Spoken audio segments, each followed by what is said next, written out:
Right. Hello, everybody, and welcome to my channel, Political Coffee House, Environmental Coffee House. I don't know, but welcome. So today we are going to talk about the uh, the Board of Bull, really, the Board of Bull, and it's great to see you. I don't know who's joined yet, but I have a video. We're going to go through the Board of Bull. Hang on a second. Thought I was going to sneeze. All right. So, anyway, we are talking about the Board of Peace today. And, well, really, it is like a new era of geopolitics, which is peace, but with a membership fee, basically. And I'm going to show you a video to start. We're going to show this video to start to get us going. So, it's a short one, but this is the history of it. This is how it started, because we know that a lot of this is not, of course, as it appears to be. I mean, it's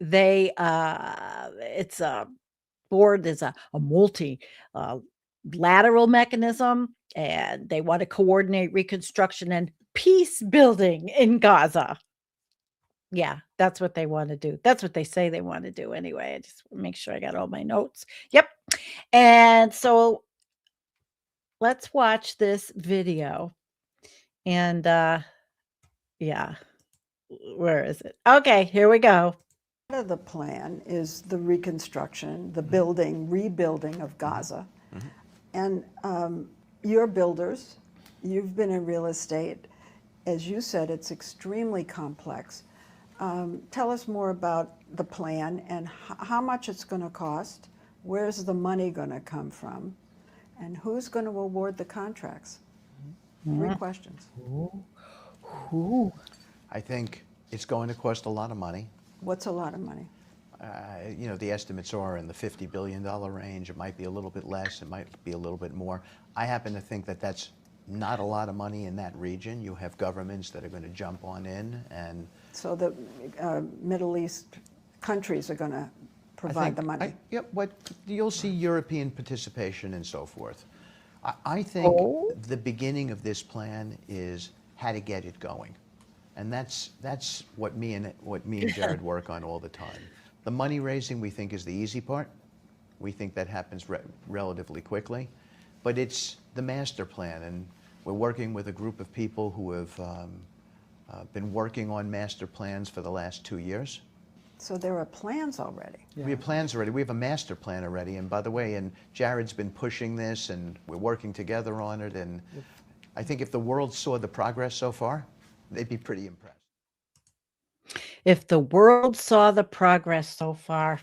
I don't have the ability to make things louder, and I also can't change my camera for some reason to move it over a little bit. But anyway, so that is the beginning of the whole thing. They were planning. Jared Kushner was planning before this Board of Peace even was a thing. And they were talking about European countries becoming a part of it. And why am I talking about this today? Because the first Board of Peace meeting was today. And I watched it, and it was awful. I mean, I do have another clip of the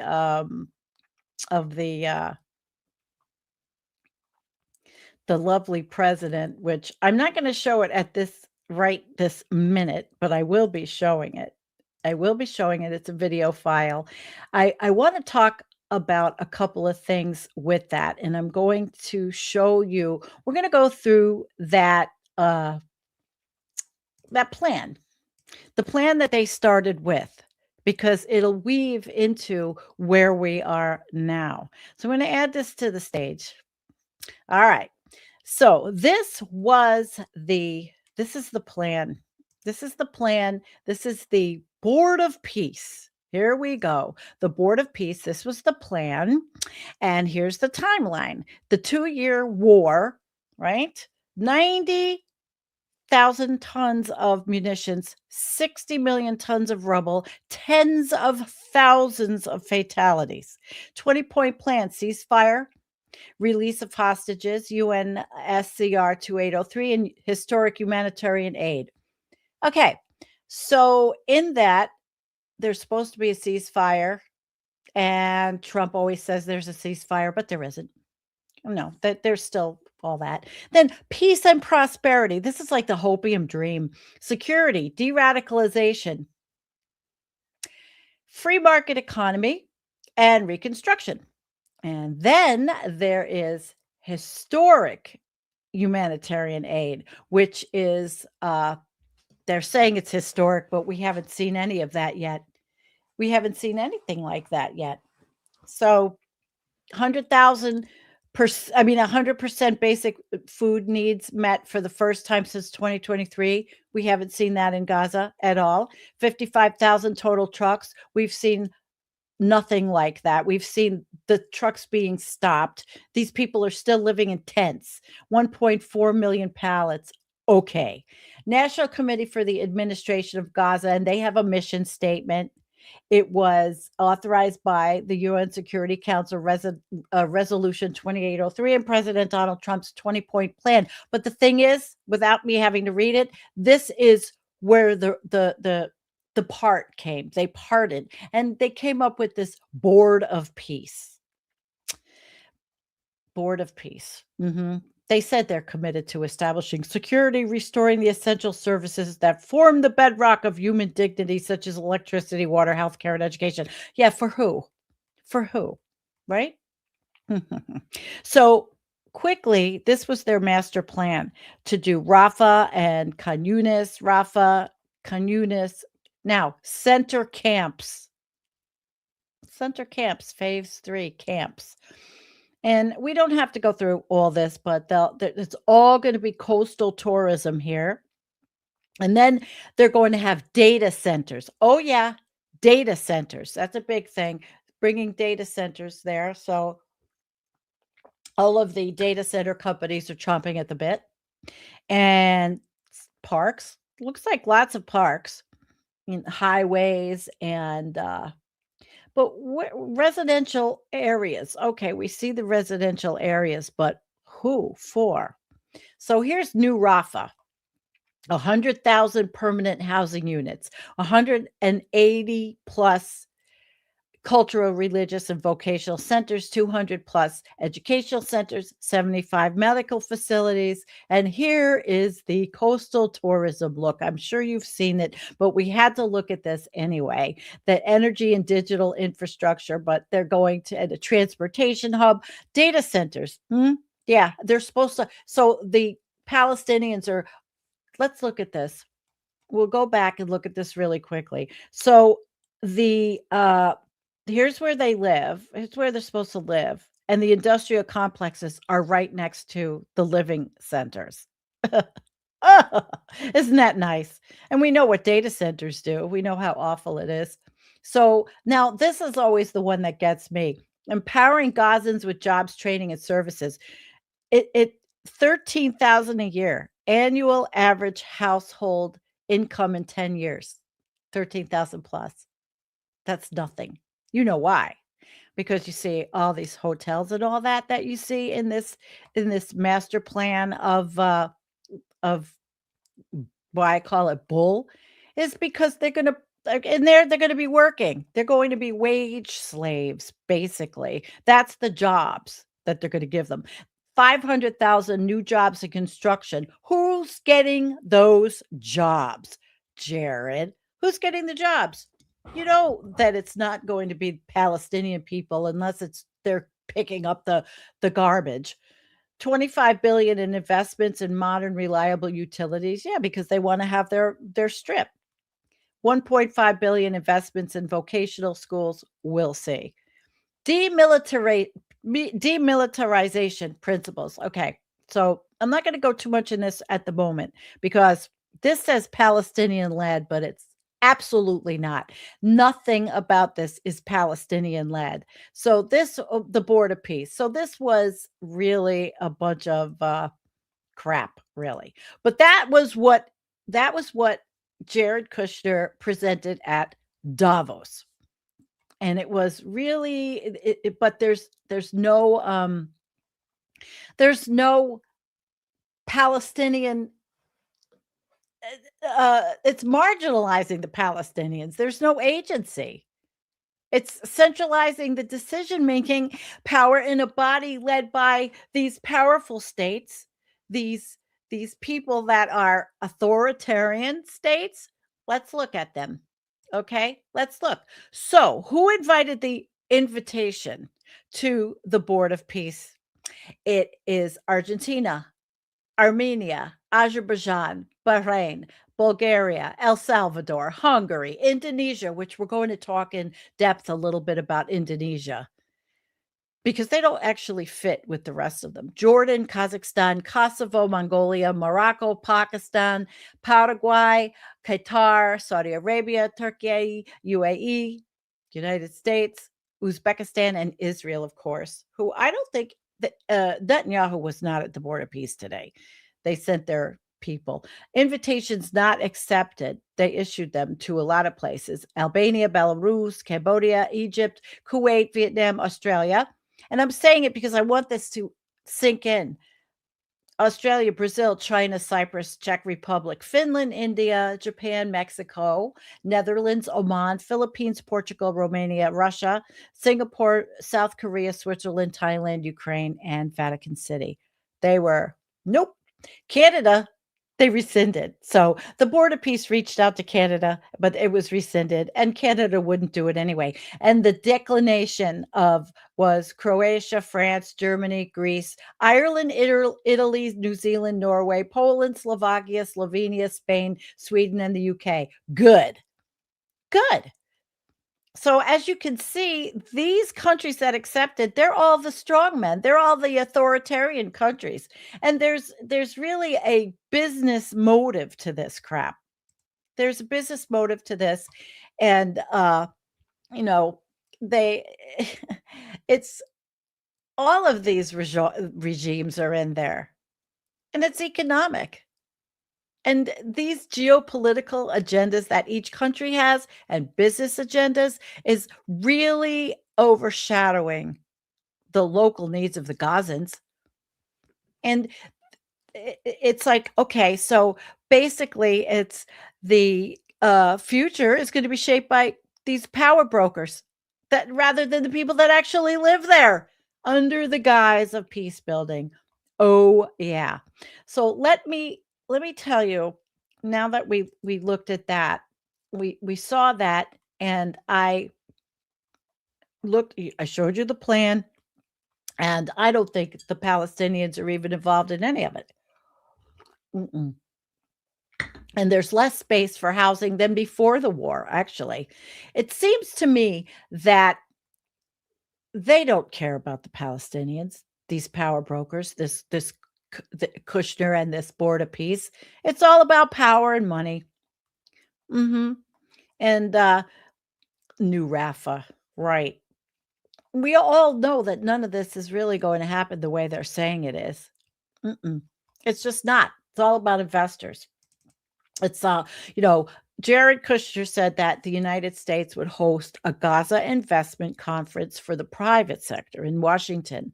He conceded that moving money into the Palestinian enclave would be a little risky, but said it would also provide amazing investment opportunities. Oh boy, amazing investment opportunities. And they're going to build that on top of all those people that were slaughtered.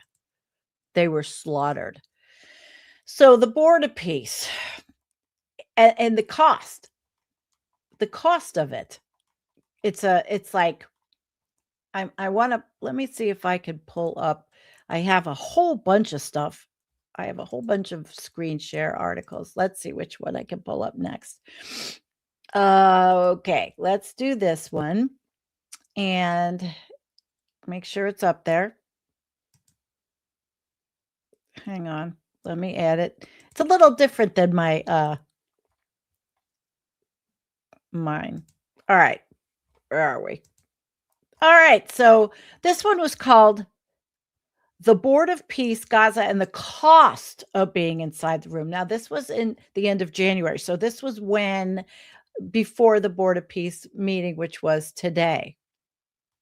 The guarantors of the Gaza ceasefire, Egypt, Qatar, and Turkey, announced their decision to join the board in a joint statement with the UAE, Jordan, Indonesia, Pakistan, and Saudi Arabia. The coordination was striking but not surprising. For most of these states, remaining outside the board was never a realistic option. Maintaining good relations with President Trump, combined with direct political security or domestic stakes in the Palestinian issue, made participation the safer course. Now, there's a founding charter, and it's a full, I don't want to look at the full text, but there is a whole thing, the preamble, declaring that durable peace requires pragmatic judgment, common sense solutions, and the courage to depart from approaches and institutions that have too often failed, which is, they're talking about the UN, because it's directly competing with the UN. Okay. So you see, this is what it looks like right now. This is how the people are living right now. How long is that going to take to build anything for them? Honestly. And this is the times of Israel. Okay. So let's get rid of that. And let me see. Okay, let's get rid of that. I've got a whole lot, like I said. There's just so many articles to look at. Let me see which one this was. Okay, I don't want that one either. Let's get rid of that one. Let's look at this one. We're going to talk. Let's just look at how he behaved today, too. Listen to this. Working with the United Nations. In fact, I'm going to speak to the Secretary General in a little while. He's a good man. And I've had a good relationship. Other than in my last speech, they did turn off my teleprompter. I got up there. He's bitching about the UN. UN. Didn't work. I'm sitting in front of all of you people and more. I had no teleprompter. I knew I was in Still trouble 'cause bitching I'm about walking this. up. You know, the teleprompters are over here. I had the most beautiful speech ready. I was all set to knock them dead. First, I had an escalator that stopped. You know that. It's going up. Boom. It's lucky my movie star first lady was Oh, he's so embarrassing. because I put my hand on a certain part of her body, and I was able to stop my fall. Otherwise, because she had no trouble. I said, boy, that was a very sharp stop, Johnny.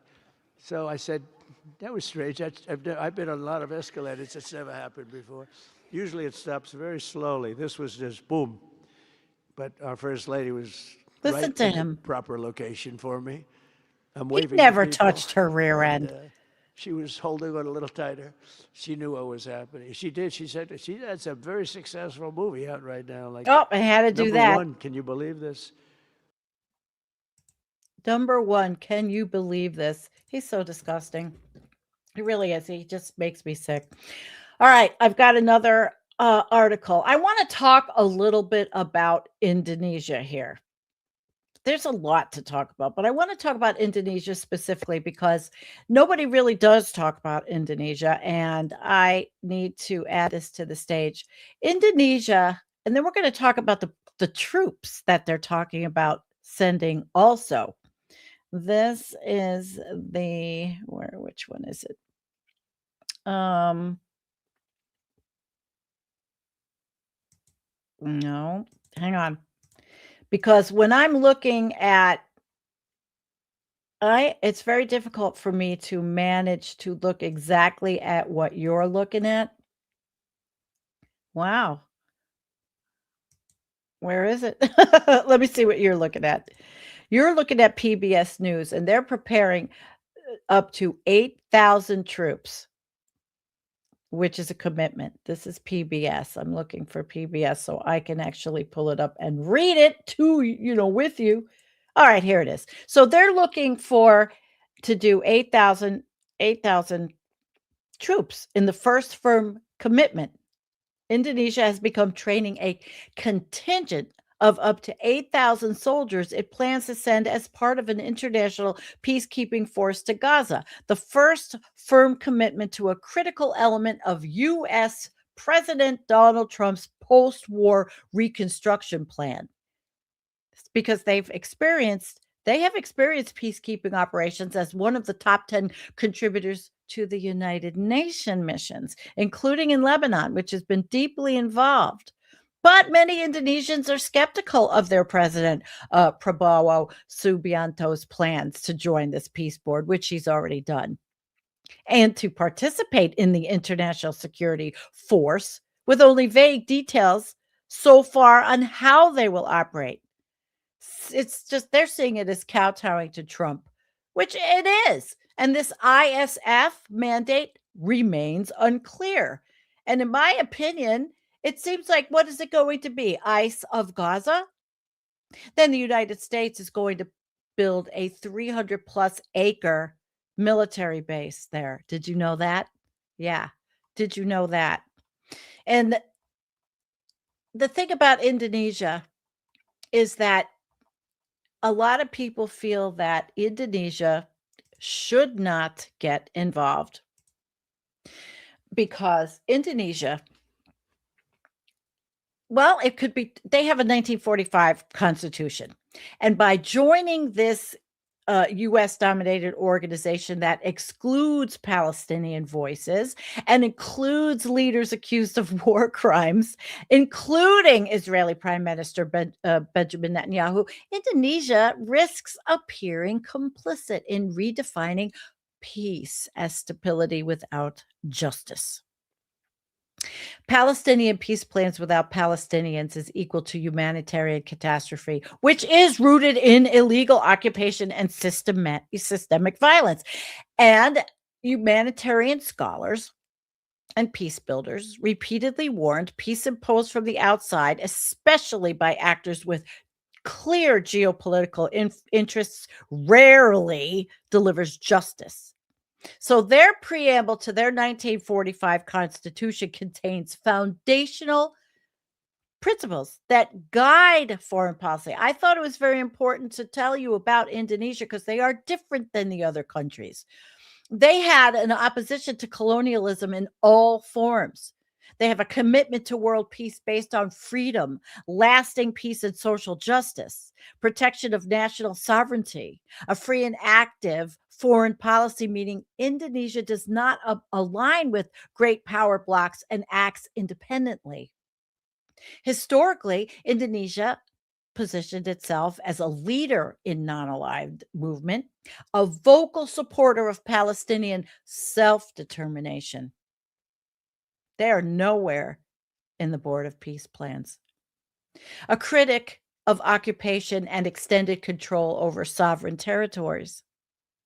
So if the Board of Peace, it's perceived as foreign, facilitating foreign control over Gaza and enabling reconstruction tied to private commercial gain, the Jared Kushner, big bucks, the contractors, and structuring governance without full Palestinian sovereignty.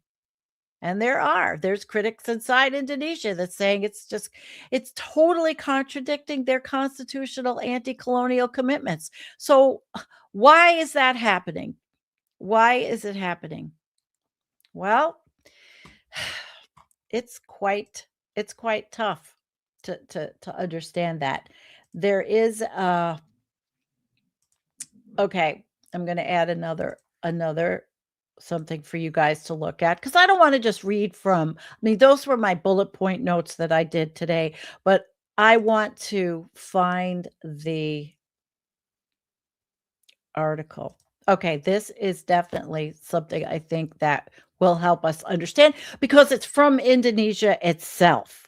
This is an Indonesian article and it's called Indo-Left. And this is Indo-Left. What's happening inside Indonesia? Reject it.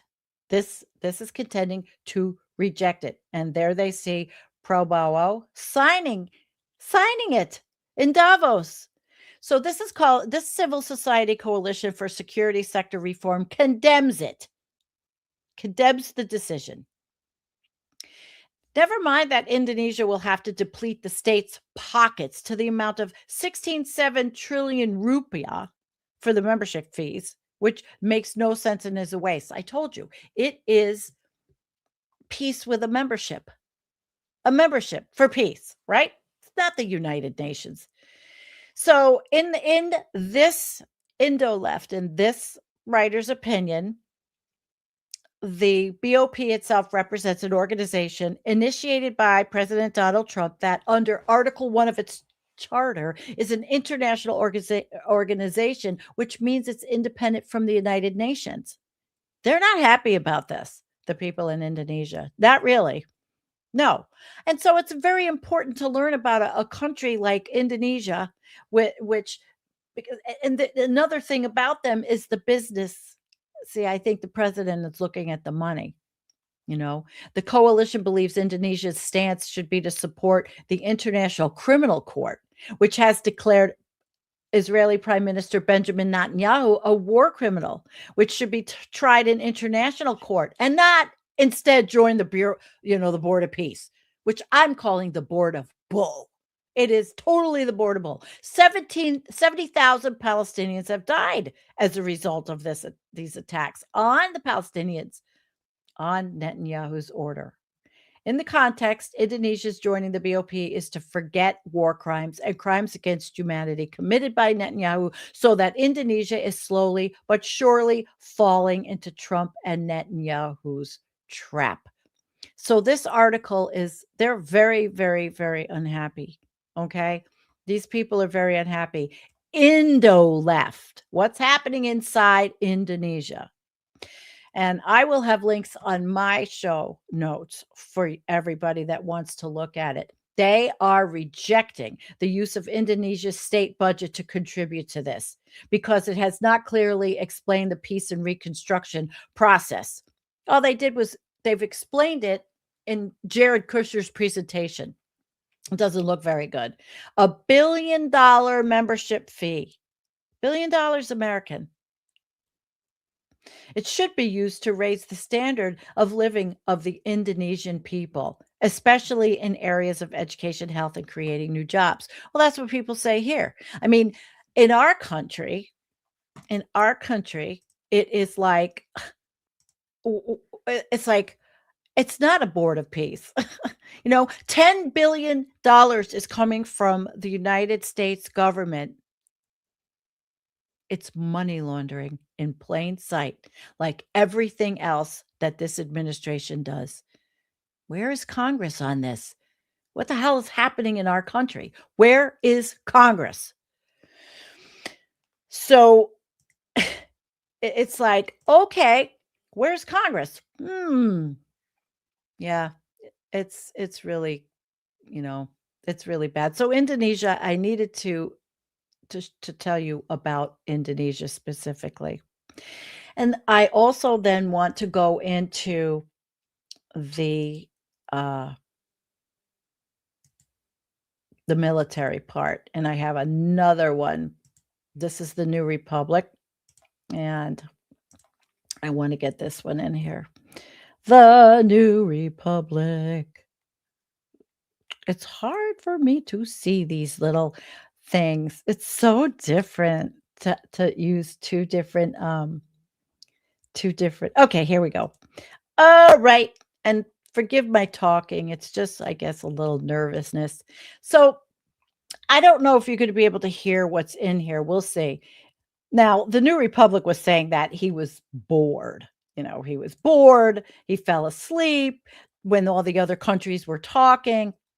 He dozed off. He was looking drowsy. He was embarrassing. He was very embarrassing. I already played you that clip of how embarrassing he was. He was drowsy. He was embarrassing. And when Major General Jasper Jeffers' presentation came, he didn't fall asleep completely. But this is where I want to see if this will play. Let me know if you can't hear this. I hope you can hear this. This is from Fox. And this is where I'm concerned about the military. They're setting up a military, really. I mean, if the United States is going to put a big military base there, we're seeing what ICE is doing in the United States. They're taking applications for people to be in this thing. For the last few months, we've had a team on the ground of U.S. military experts Can you hear it? preparing the infrastructure for the ISF. This team's already operating from a combined joint operations center that's going to be the headquarters for the entire ISF. As you can see on our map, Our plan is for the ISF to be assigned in Can you hear 5 it? different sectors, each sector receiving 1 ISF brigade. In the short term, we plan to deploy to the Rafah sector first, in addition to the training of police. Midterm objective Imagine. is to continue to expand sector by sector, all moving to our long-term 12,000 police and 20,000 ISF. Okay, so you see, this is not. I don't think this is a good thing. Actually, they're saying this is it's all the countries are going to send, but these are all authoritarian countries sending their people. Now let's hear this guy. دولة الكويت الثابت بدعم كل مسعى يهدف إلى رفع المعاناة عن الشعب الفلسطيني الشقيق وتحقيق الأمن والاستقرار في غزة. Okay. والسلام عليكم ورحمة الله وبركاته. Well, I don't think there was a translation on that one, but the Board of Peace, the New Republic says the jokes write themselves because you saw the president was falling asleep. But that is not, the most critical thing. It is really, like you say, the International Stabilization Force ran by Mossad, of course. Well, probably, but there's, and America, definitely the United States is in there. Don't forget that, this is, how is Donald Trump running so many things? That's why I say Jared Kushner's behind this. And he's not even in the administration at all. Not at all. So anyway, that was what I wanted to show you from this one. And I mean, to me, this just is all very scary for the Palestinian people. I mean, it is, they're legitimizing this geopolitical restructuring without Palestinians. They're participating in this externally driven redevelopment scheme. It's just crazy, totally crazy. And I have another one that I'll show you. Now this, I'm going to show you a couple of different ones. The first one I'm going to show you. Now this is interesting because it's how the Times of Israel is reporting this. And here it is. Okay, that's not it. Oh my God. Commander says, this is very hard for me to do. Okay, here we go. All righty, guys. Because there's a few things I'll stop. All right. So this is the actual Times of Israel, which is like the right wing paper there. And Commander says Gaza stabilization force to include 20,000 soldiers and 12,000 police officers. Okay. Yeah. International Stabilization Force Commander Major General Jasper Jeffers reveals that his force will consist of 20,000 soldiers along with 12,000 police officers. The ISF will do 2 things: stabilize security environment in Gaza.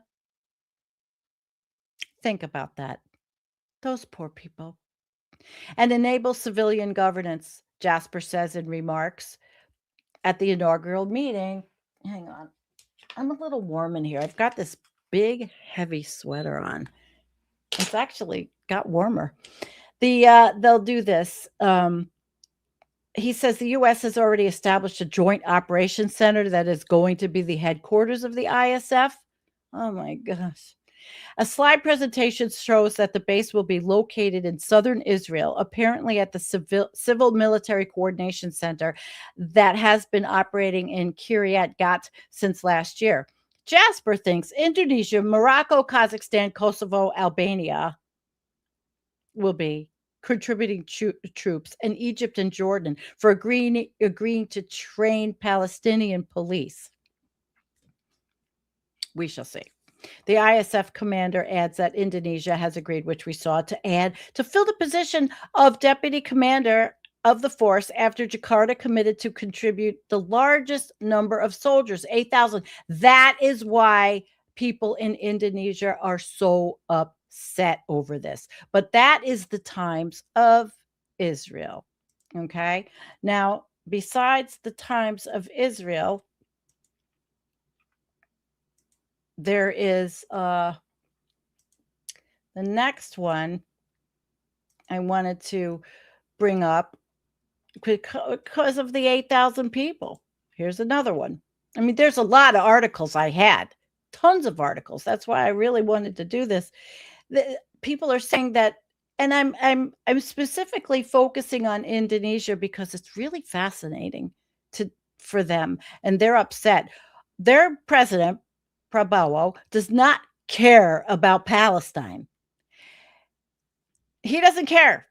No liberation, not justice, not ending occupation or dismantling apartheid. What he cares about is power, prestige, and his own image on the world stage, which is what all of this bullshit is, really.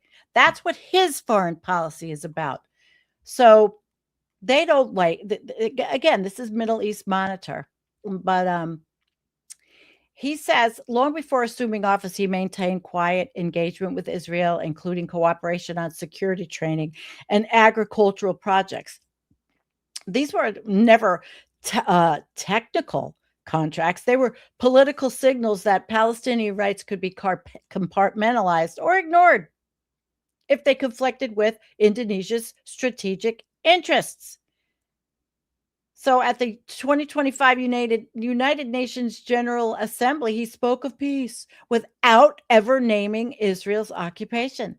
He condemned violence without identifying the perpetrator. Palestinian suffering was framed as unfortunate tragedy rather than predictable outcome of decades of colonial domination. Most damningly, he repeatedly emphasized Israel's security, signaling that the priorities of the occupier outweigh the rights of the occupied. It wasn't diplomacy. So it's pretty apparent that a lot of the people. Oh, I never even showed you that article. There it was that I was reading from, but it's pretty apparent that most of his people are not thrilled. A lot of the people in Indonesia are not thrilled with this. Totally not thrilled. And holy shit. To me it's overwhelming. And I'm going to tell you another thing. I'm going to show you this one I'm going to show you. This one I'll bring up and I'll actually show you because I forgot to do that. Yep. All right. Indonesia. Here we go. Forgive me. It takes time to find. Oh, okay. Here's this one. Now this is an older one, and but it'll give you a little bit more of an idea of what's happening here. All right, wait a minute. It's very hard for me to do this. Let me see what it looks like. It is the Asia Sentinel. I got to find it. Okay. A hot mic halted project and Trump's troubles in Indonesia. Now this is from October, but this shit's been going on a while. Kickstarting stalled projects. A casually recorded conversation between two world leaders has cast a renewed and uncomfortable spotlight on the complex intersection of global politics, powerful family businesses, and environmental controversies in Indonesia, centering on projects bearing the name of U.S. President Donald Trump. The business dealings between Trump Organization and Indonesian tycoon Harry. Now, I did Tedro Bajado. I'm probably saying it all wrong because I tried to practice it. Long known for allegations of legal misconduct. So you see, the president of Indonesia is kind of in bed with his big businessman, big money, like everywhere. Legal misconduct, questionable business tactics, and facing fresh scrutiny after recording of a discussion between the president and Trump that was spread widely online. While some have dismissed it as a light exchange, others sees it for potential for greasing the path of two projects, given that both men now hold presidency, maintaining close ties to their families' corporate empires. Beyond diplomatic whispers, two Trump MNC development sites outside Jakarta on the island of Bali are at the heart of environmental allegations, with one now officially halted by Indonesia's Ministry of Environment. Okay, well, they still have one. We don't. The hot mic happened in Egypt.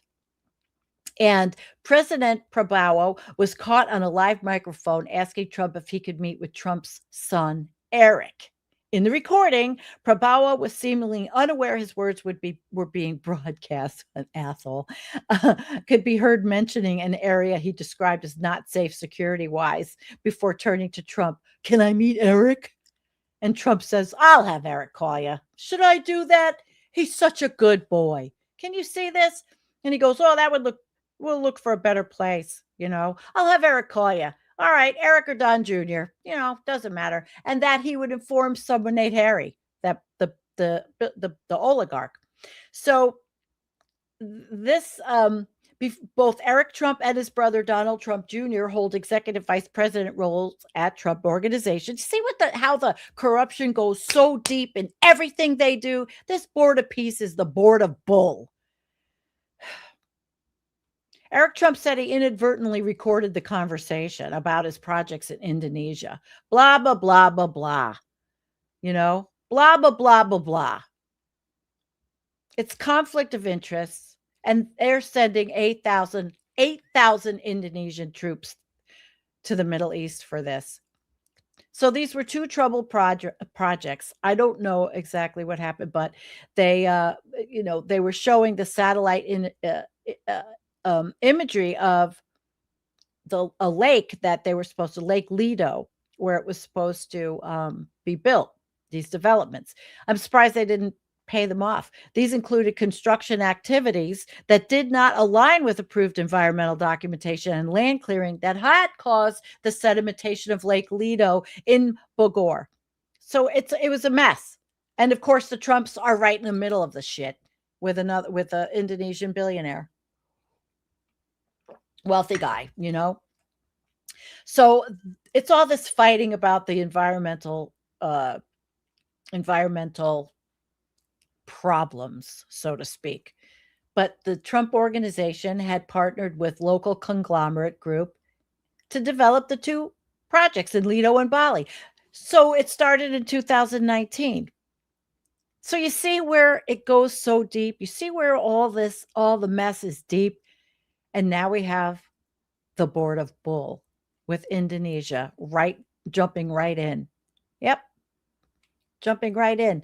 And people in Indonesia still were criticizing local communities and environmental activists and cultural heritage groups who feared that the massive development could disrupt the island's delicate ecosystem and sanctity of one of Bali's most revered Hindu sites. And the Trumps don't give two shits about any of that.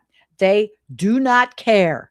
So there is the other piece of the puzzle here, and that's why I thought bringing Indonesia into this was so interesting, because who else is going to tell you about this? I mean, this is stuff that's really significantly messed up. And I feel for the Indonesians. I really do. I feel for them, because they have to deal with this, and it's obvious that their president is obviously not he's betraying his 1945 Constitution. Yeah, that's what he's doing. And this board of peace, who's managing the money, right? Trump. It's a grift. Managing money and risk. The head of the World Bank, AJ Banga, sits on the executive committee of the Board of Peace, and he said that his institution will manage the money while it stays with us. So under the Board of Peace's direction, the funds will then be dispersed for reconstruction and development projects in Gaza. But there are no checks and balances, you see. And that goes back to the beginning of the show where I showed you Jared Kushner and that the other guy, I forgot what his name was, the video showing them talking about this a while back, right? And Israel hasn't even stopped yet. I mean, Trump says the war in Gaza is over. But no, we're seeing reports of Palestinians still being killed. It's over 72,000 people. And that might not even be the accurate number. It's pretty awful. So this whole thing, the US wanted a UN mandate for the border peace. But they did it themselves. They're doing it themselves. And they say they're training local forces, but I have yet to see. We'll be watching. We'll be watching who these local forces really are, because there's this guy, Ali Shaheth, the Palestinian technocrat appointed to lead the National Committee for the Administration of Gaza. He was at a meeting with Mike Waltz. They were at the UN. Then why are they not involved in the Board of Peace? I mean, and think about this. Why none of this would have been needed if Israel didn't destroy Gaza? It's almost like, and I'm not a conspiracy theorist, it just seems like a lot of this was, gee, Jared, boy, there's an opportunity for a Gaza Riviera, dude. Let's, October 7th, and all the deaths of the Israeli civilians was horrible. Do not get me wrong.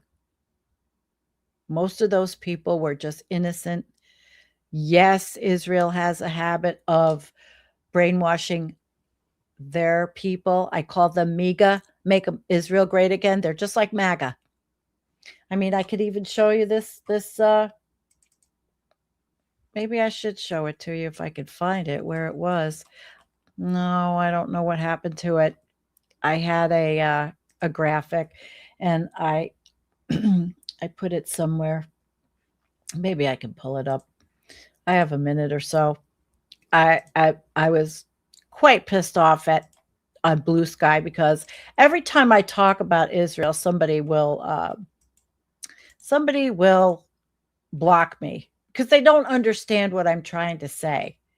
And it really is annoying. I'm going to bring this up and show you why I criticize, and I get people block me because they think I'm anti-Semitic. That's the biggest bunch of bullshit in the world. I have DNA. I have Ashkenazi DNA. Okay, so this is what I posted on Blue Sky because I was so upset over just saying.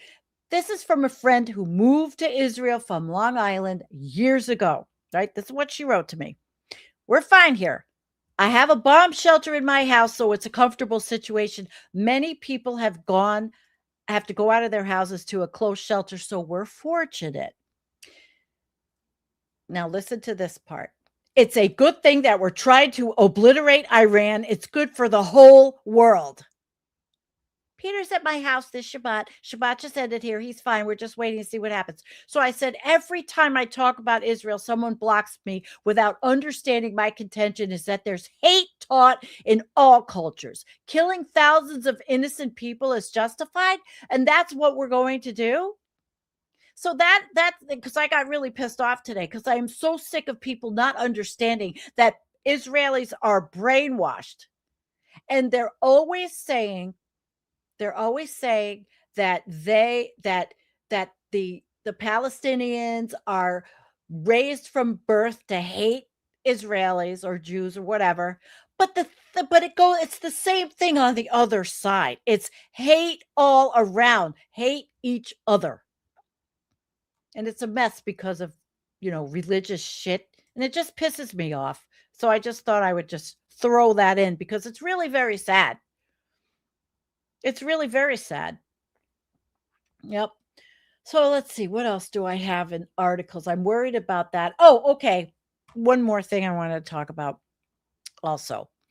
So another thing about these countries. Let's I would like to pull up one more time. Let's pull up the image file that shows the countries. All right, here we go. So here's the countries, right? Half of these countries, maybe more, that signed on to this ridiculous board, they're not even allowed immigrant visas to the United States as of January 2020. What was it? 21st, 2026. I mean, really, the Board of Peace appears to include many countries whose people, under current U.S. policy, face an effective block on becoming permanent residents of the United States, unless they buy, I think if they have to buy the, what is it? The $1 million Trump gold card or whatever the frig that is. So it's like a political paradox in this Board of Peace project built around cooperations with countries that are simultaneously restricted by the immigration policy. Chew on that one for a while. Just chew on that one for a while. And the last thing I'm going to talk about is also, I don't have a video of this, but the most ridiculous thing today too was there was an AI video that was created by the FIFA people at the Board of Peace meeting. FIFA, who gave Trump the symbolic FIFA prize, which is just bullshit. This FIFA head was wearing the Trump hat. You know, I don't know if I have a picture. Hang on. Did I make a picture of him? I don't think I did. I could have, but I don't have it. It was a screenshot I thought I made. Actually, let me look. Did I make it? I don't think so. No, I didn't make it. Damn it. Well, anyway, he was wearing a Trump hat. And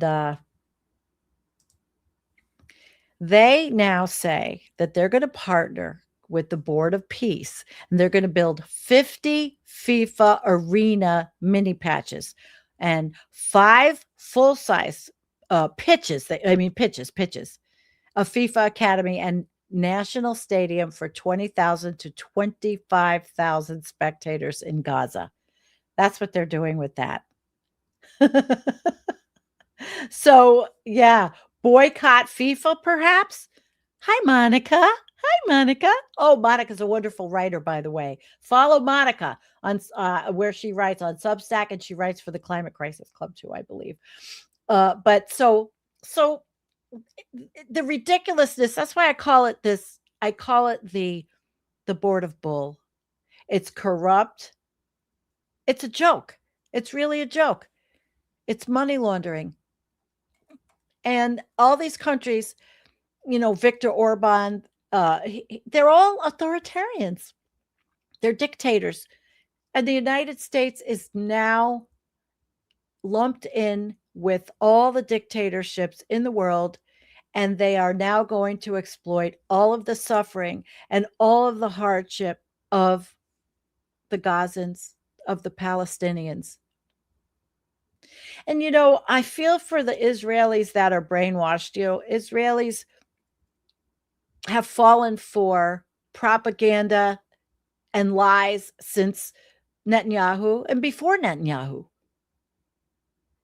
And I think that deep inside, the hatred and the ugliness didn't have to be. And Gaza didn't have to be destroyed. And there could have been peaceful coexistence if both, you know, if everybody stopped preaching hate because of supremacy. Is it Jewish supremacy?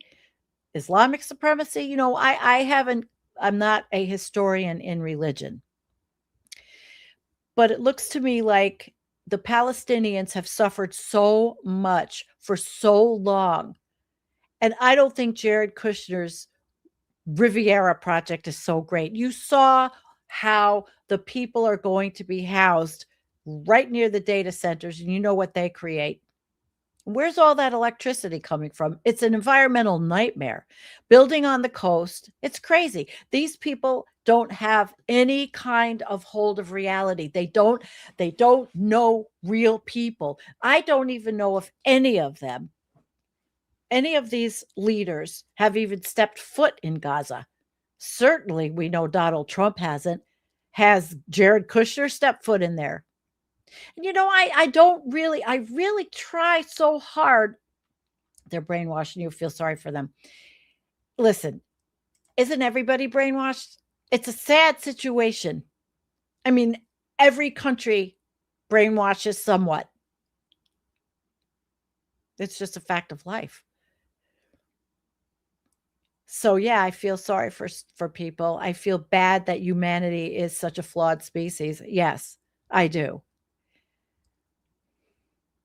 Yeah. And you're right, Oliver. With data, water, nowhere in Gaza, you can't have data centers, but they're going to build them. And I just love the way they say, oh, in 10 years, Gazans, the Palestinians could make 13,000 a year. The whole thing stinks. The board of bull. The board of bull. The new era of geopolitics where peace is bought with a membership fee of $1 billion that our Congress and our country is putting $10 billion in, that our Congress, and we don't even have a democracy anymore because we don't know where that money's coming from. We don't know who's managing it other than we read about the bank that's managing it, which is all a bunch of crap. And we're worried about I'm worried about the stabilization force. I think that there's danger in this force. Trump, he appointed that U.S. 2-star general to lead the ISF, that Jasper Jeffers. We're going to have to follow this very closely to see what happens there. Are they going to treat Palestinians like ICE treats black people in the United States? Citizens? All of this makes me very uncomfortable. And the United Nations is on the peripheral. So, yeah, the bubble is going to burst pretty soon, and I guess they know it.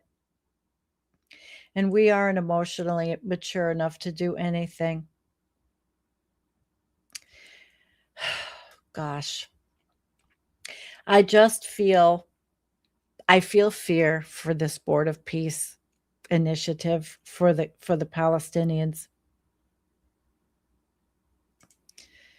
Membership fee, which you get nothing, by the way. It's just another grift. Probably. Yep. Probably. Let's see. What else are you guys saying? Yeah. And anyone else feel like the ongoing catastrophic climate collapse is a bright spot with the current state of the fucking world? I hear you. Ecological collapse, political. The United States is going to economically collapse. Ford is not even building another plant. Truck drivers 100,000 truck drivers have lost their jobs. I mean, there's trouble all around and everywhere. But there's a board of peace now. Yep. There's a board of peace. Well, okay. I'm glad you are. You're optimistic in the long term, but pessimistic in the short term. But the short term, could it lead to not a long term? Yeah, I don't know. And brainwashed, but ultimately such stupidity is legacy. Yeah. You make good. All of you have really good comments. Really. And Oliver, it's just a disaster. The whole entire tragedy and genocide of Gaza. You have to hope Jordan plays some goodness, and maybe, just maybe, the new dude in Syria, albeit he's ex-ISIS. We have yet to see. But I wanted to bring up these issues because Indonesia, to me, was a glaring example of a country that should not be involved because of their charter, that's doing something against probably what a lot of Indonesians don't want: the Trump grift, con, corruption, and wanting to build in that country, Jakarta or in Bali, and the environmental problems. Overall, the militarization project that they want to, is going to go in there. Yeah. just so the Palestinians can be wage slaves and make $13,000 a year in 10 years and live near data centers, and probably won't even be they'll be allowed to go near these hotels or whatever because they'll work cleaning the toilets. I don't believe for a minute that education proposal, but hey, nope, Greece is not. Nope, nope, nope, no, because the countries that traditionally were our allies are not. We have crossed the Rubicon, folks. It's 6:00. I love you guys. Thank you for coming. I hope that you learned something from my presentation. The Board of Bull, because I don't think it's the Board of Peace at all. Have a good day, and I'll see you tomorrow night, 9 p.m. Eastern. Peace out.